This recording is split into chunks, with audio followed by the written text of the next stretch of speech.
Well, that was that was interesting, I guess. 2-0 USA in the first friendly match between these two countries since 1947. So I guess there's some political significance to the match, but soccer-wise, it was pretty terrible. The pitch was brutal.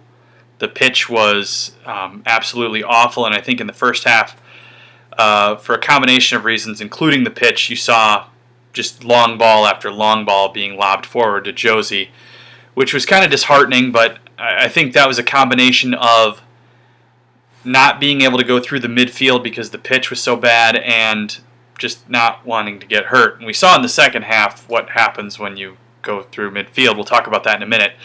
The game was, pretty chippy from the start, and then pretty dreadfully boring up until halftime. It was 0-0 at the half, and I guess you kind of thought that maybe we'd come up with a goal, but it was Cuba that almost did first, banging one off the post toward the beginning of the second half. Wando comes on and does what he does best, scores in meaningless U.S. matches. Still kind of bitter about Belgium there, Wando.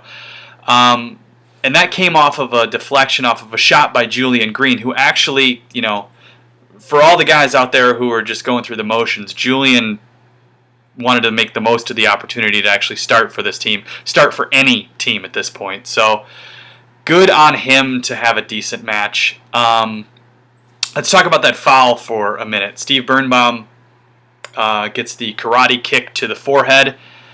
Blood everywhere. Apparently, that wasn't a foul. It wasn't just not a card. It wasn't a foul, which was really hard to see, and apparently Jurgen had the same feeling.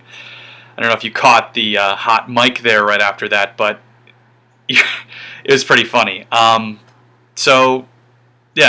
the highlight of the match was probably that, the bloody forehead and screaming Jurgen. I hope Steve's going to be okay. We'll see. But yeah, 2-0 USA.